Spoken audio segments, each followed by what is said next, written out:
Well, the Democrats are facing another crisis in the wake of Hillary Clinton's defeat. The House leadership vote now delayed until November 30th, which could mean that's bad news for Minority Leader Nancy Pelosi. That's right. Fox News Chief National Correspondent Ed Henry here with the latest Democratic chaos on Capitol Hill. Good morning, guys. Well, it's interesting because remember the context here, which is after the last big presidential election, Republicans had this big autopsy, they called it, where they're trying to figure out how can we win another national election. And there was a lot of chatter before this last presidential election that the Republicans were headed for the wilderness again. Instead, it's been flipped. Obviously, Donald Trump won, but Democrats are struggling here to figure out a way forward. And so you've got Tim Ryan, who's from Ohio, Youngstown in particular. So there's a sense among some House Democrats, and you see him there campaigning in Ohio with Hillary Clinton. She obviously did not carry that state, but the idea is that he's somebody who gets these sort of white working class voters, pardon me, you know, maybe these Trump Democrats that the party needs to appeal to. And Nancy Pelosi really looked on defense yesterday as she pushed back these leadership elections with the potential Ryan may get in. Watch. Some people who say, you know, you got beat pretty badly here, and this speaks of leadership. Well, that speaks to the presidential race more than our race. I think there was some attraction to somebody from Youngstown, Ohio, who was sent all around the country for Hillary Clinton to talk to union workers and to try to, you know, connect with people that I know how to connect with.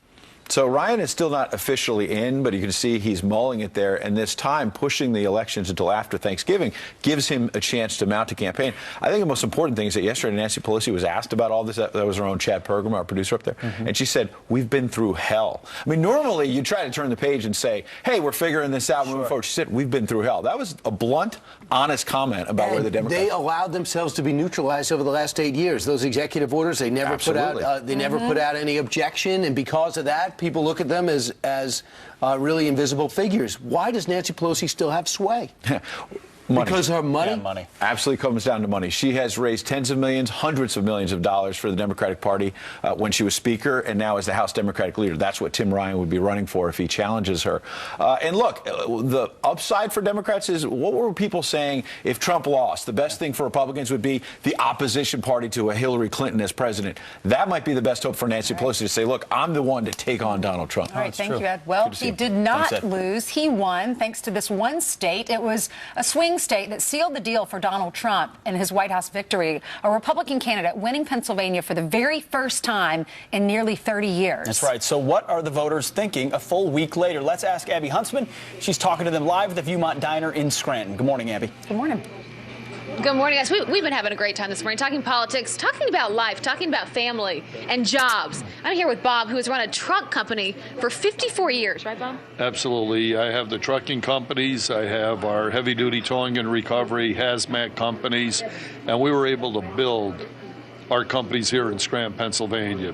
We had a good workforce and all, but we've seen our economy diminish, even though we're at the crossroads of the Northeast Pennsylvania, where all the interstates cross by us.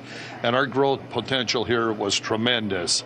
However, we've lost a lot of jobs, and we need new leadership in Washington. I'm happy to see Donald Trump is going to be there. And you worked hard to get Mr. Trump elected here. Absolutely. Outside, you'll see one of my trailers that have traveled out throughout the country. It's one of them.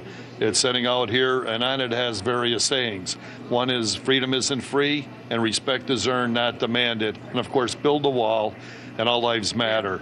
And those are important issues in this country right now. We needed a builder, a restructure. We had a house clean Washington. Oh, that's your flip phone ringing. I haven't seen a flip phone in years. I want to get over here to Pat. Who your grandparents came over. They were immigrants from Italy. You've been here your whole life. I have been, and I work for a real-time pain relief. It's an analgesia company, but I have worked for National Running Center for 23 years and was in the garment industry for over 25 years. So I've traveled all over this great country of ours. You served this country. I did. I served in the United States Navy for 6 years and loved every minute of it, and I'm proud of this country. And I voted. I was a Democrat all my life, but I just turned Republican this year, mainly because of the abortion issue. Definitely pro-life, and I believe that you cannot kill a baby 9 months old coming out of the womb. And I really feel that's an important issue in my life. And also because of the Supreme Court issue. That was one of the reasons why I wanted to vote that way, because to me it's very important what happens in Washington. You're a family man, you're a religious man, a big family like mine, a lot of kids. You got some grandkids as well that you're concerned about. And Wendy, You're a retired math teacher, you and your husband, right? Yes, we've both lived in Mayfield all our lives, and being a math teacher, I worry about numbers, of course, and that $20 trillion debt, which our debt is approaching in this country, bothers me very much. And I have 2 children. They both voted for Donald Trump, as well as my husband and I did. And we worry about their safety. We worry about national security. And I think Donald Trump is going to do a better job on that. Well, and Wayne, you own a plumbing company. You've got your plumbing van outside. Some great advertisement there. You must have learned from Mr. Trump on the advertising thing. I mean, you voted for him, and you come from a big family as well, right? You're one of 9. You've got 7 of your own kids. Yeah, we have 7. My wife is one of 10, actually. And so our family values have changed and caused us to be Republicans. Years ago, when I started my own family, my parents are Democrat and have always been. A lot of my family has. But I appreciate some of the comments made about all lives matter and what's important to me, even the unborn child. And that person, that child needs and to be heard and to be, have the ability and the opportunity as we all have. Here's your son, Ben, who voted for a 3rd time. Yes, I did. Donald Trump. I'm a real estate agent in the area, and just talking to different people in the area, I knew it was going to be an electoral landslide for Trump. You talk to a lot of people. It's so interesting what has happened in the city of Scranton, and all your stories, I think, tell that story very well. Guys, I'm going to have to hand it back to you guys. We're going to keep talking here, though. We couldn't even get to Frank over here is retired. We're going to keep the conversation going. Oh, we love you, Frank. Great job, Abby. More Fox and Friends. We go to the dogs right on the plaza in just a second.